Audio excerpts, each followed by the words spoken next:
Sejam todos muito bem-vindos a mais este painel do 15º CEMEP. Neste vídeo, a gente vai falar um pouquinho sobre o processo de inclusão financeira sob o ponto de vista das startups.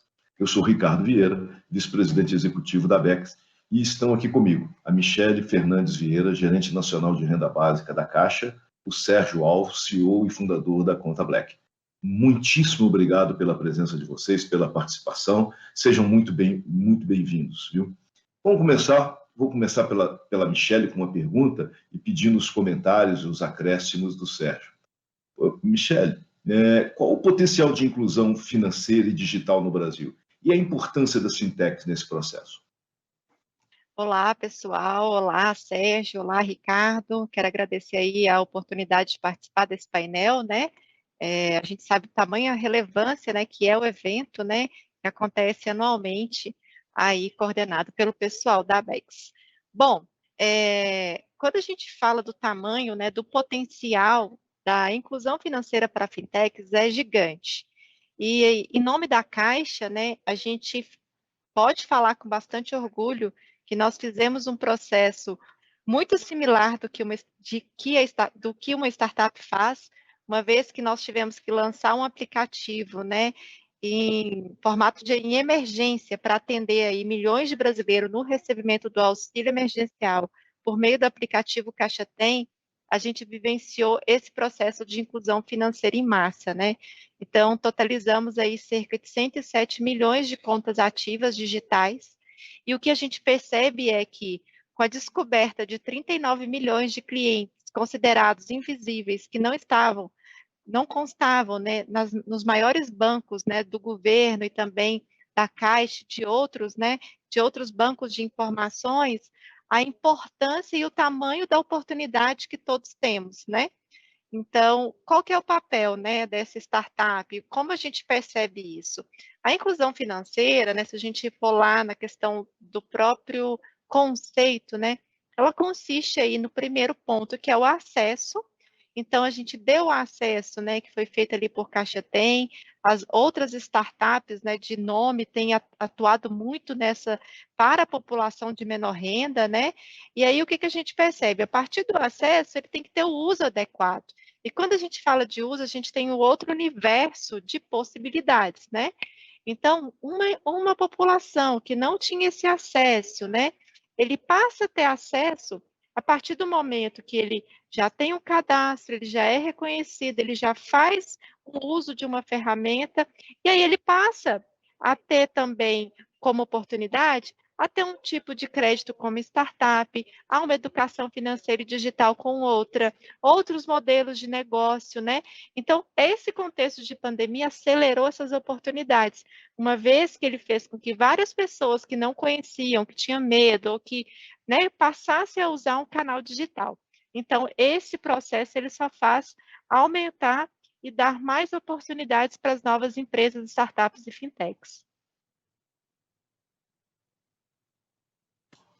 Sérgio, você quer fazer algum comentário? Sim.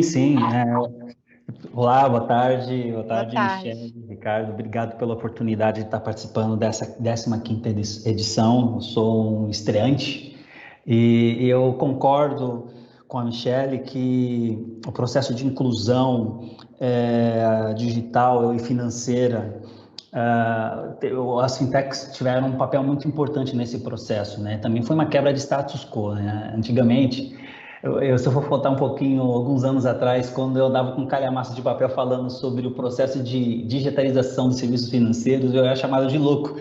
Isso em 2008, que é um espaço de tempo muito curto. Mas o mundo mudou, né? Eu acho que também o processo da pandemia, ela mexeu com a questão da necessidade. Quando você mexe com a necessidade, as pessoas estão mais propensas a aceitar a tecnologia. Então, foi um momento à força, né? A força, porque o negócio aconteceu, mas de uma certa forma acabou mostrando que a tecnologia não é um inimigo, né? É só apenas um encurtador de conexão, de relacionamento que começou a levar para as pessoas a possibilidade delas não só conhecer a tecnologia, mas entenderem o processo de inclusão e o processo de inclusão digital, né? Que é ter acesso a soluções de pagamentos através das tecnologias. E eu acredito que Vieram coisas muito, muito boas pela frente, agora com a entrada do Open Banking, entre outras questões, que vai encurtar mais esse espaço de tempo e oferecer uma experiência muito mais vantajosa para aqueles que até então achavam o relacionamento com as finanças, com o mundo financeiro era algo muito distante, agora não, agora fica tudo muito mais fácil. Ok, Sérgio, obrigado. Vou começar agora por você, Sérgio, uma outra perguntinha. De que forma as fintechs enxergam a jornada do consumidor e como a tecnologia contribui para facilitar o acesso desse contingente de brasileiros ao sistema? A gente começou a entender que, de um tempo para cá, as fintechs, elas seriam o grande elo de relacionamento, seria a ponta, um meio, né, do relacionamento desse consumidor com o mercado, né? Até então, muitas pessoas que tinham dificuldade de consumir produtos e serviços utilizando as tecnologias advindas pelas fintechs, elas acabaram entendendo que isso também se transformou em encurtador de experiências, né? E quando falo encurtador, é uma experiência positiva de que é possível pagar contas através das tecnologias advindas por essas fintechs, é possível você fazer uma transferência para uma pessoa sem ir para uma agência, utilizando as tecnologias advindas pelas fintechs, e essas tecnologias, elas facilitaram, com certeza, essa experiência.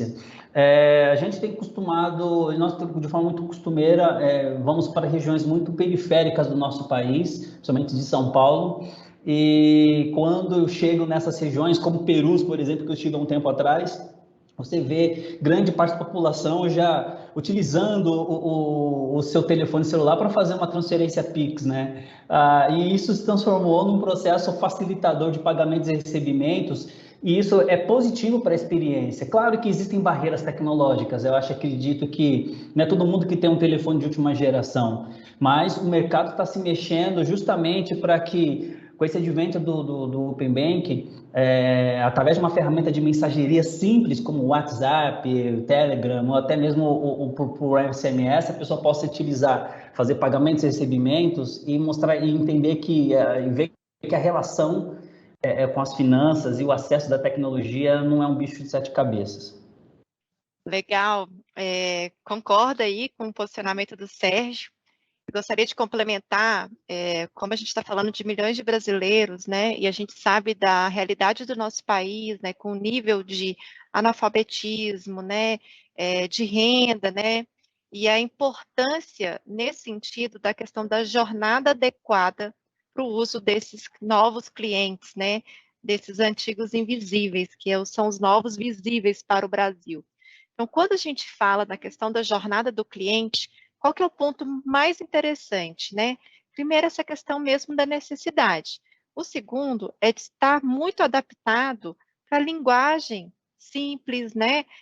De fácil compreensão.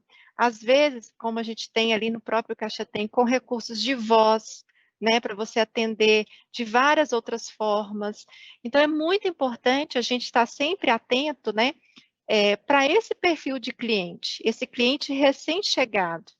Então, o Pix, né? O Pix é uma ótima, eu gosto bastante, porque ele está de uma forma muito bacana, substituindo o papel moeda, que muitas vezes, né, a gente sabe que é um risco você andar com dinheiro, pagar tudo em dinheiro e também um custo.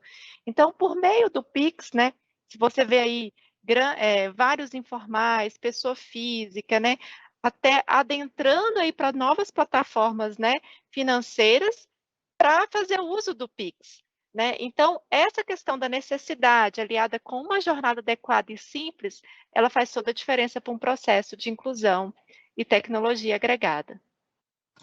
Muito obrigado, Michele, Sérgio. Vou fazer uma última pergunta.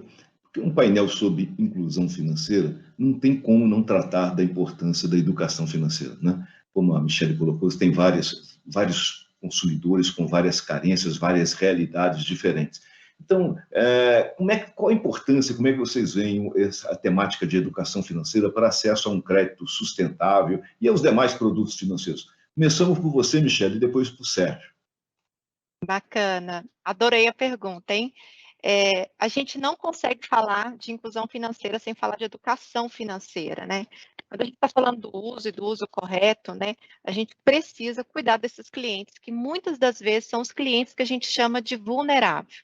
Né, a gente tem falado bastante disso, cuidado dessas jornadas, né, e dessas jornadas de contratação de produto para mitigar a contratação inadequada, né, por parte do cliente. Uma vez que você tem a facilidade da contratação digital, você tem que cuidar para que ela seja clara o suficiente, né, para que o cliente saiba direitinho o que ele está contratando. Então, nesse sentido, né, todos os produtos financeiros, principalmente esses desenvolvidos e disponibilizados para esse público, né, em plataformas digitais, ele tem que vir com a educação financeira no dia a dia, na jornada e depois na régua de comunicação do pós-venda. Por quê? Para deixar claro que aquilo é um crédito, que ele precisa pagar, que, se usado de forma adequada, é um benefício para o cliente, né? Uma vez que ele está substituindo ali crédito, né, absurdo aí de financeiros por um crédito mais adequado e barato, né, para a sua necessidade.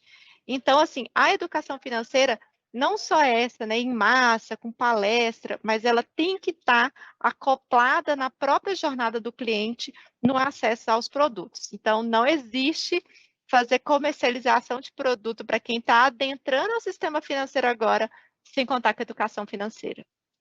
Então, a educação financeira, eu acredito que é um dos pilares para o aprendizado, né? Para a pessoa aprender a utilizar o dinheiro de forma muito consciente. E eu acredito, assim, que se há muito tempo atrás a bandeira da educação financeira ela tivesse sido feito parte dessa jornada do correntista, ou chamo de membro, ele aprenderia ele com certeza aprenderia que o crédito não é um inimigo, né? Então, infelizmente, por algumas instituições adotarem metas internas e desumanizando o relacionamento, a gente acabou entendendo que o termo desbancarização foi criado justamente pelas instituições, justamente pelo fato do cliente que não interessa, né? E quando o cliente não tem interesse direto por essas instituições, ele acaba ficando à margem dessa instituição e ele acaba vendo o sistema financeiro como inimigo, né? Então, quando a educação ela entra, ela ensina de forma muito prática o que é o crédito, como que eu me qualifico ao crédito. É simples, né? É criar uma jornada de usabilidade dos serviços financeiros de uma instituição, que seria abrir uma conta, movimentar uma conta, fazer o pagamento das suas contas, né, do seu custo administrativo, né, de casa, água, luz, internet, justamente contratar serviços ali da instituição para criar um perfil e aí quando ele entende essas questões de pontuações internas e acesso a serviços de crédito, ele entende que existe uma troca ali. E essa troca, ela justamente, quando ela é muito clarificada entre ambos, entre a instituição e o cliente, ele fica muito mais suscetível a criar uma confiança de relacionamento, né? Então, ele passa a se bancarizar, ser um agente incluso no sistema, assumindo essa educação financeira para o seu dia a dia, para o uso consciente desse recurso financeiro, e esse relacionamento vai permitir com que ele tenha um maior entendimento de como que funciona o sistema no nosso país, né? O sistema de inclusão bancária, utilizando a educação financeira como a pilastra principal da construção dessa persona. E eu vejo que hoje se fala muito de educação financeira e hoje a educação financeira ela tem que fazer parte dessa jornada, seja de quem oferece o serviço e seja também que quem utiliza esse serviço para entender que o sistema financeiro ele não é um bicho de sete cabeças, é fácil de se relacionar com ele. E hoje nós aplicamos justamente isso dentro da nossa metodologia através do uso das contas, né? Hoje, grande parte das empresas, principalmente das empresas que oferecem serviço de cartão de crédito, ela só consegue oferecer um serviço de crédito através de um cartão a partir do momento que essa pessoa estiver utilizando conta, a partir do momento que essa pessoa estiver fazendo investimento, a partir do momento que essa pessoa estiver utilizando um serviço de fidelidade interna ali para a construção dessa confiança. E o papel da educação financeira é justamente mostrar que existe um caminho. E eu acho que ela é fundamental para o aprendizado, principalmente de áreas que são áreas muito mais distante dos centros urbanos, onde o banco não chega, onde tem a tecnologia. A tecnologia chegou justamente para ser o atalho para esse aprendizado no dia a dia através do acesso a serviços financeiros. Gente, belíssimo painel.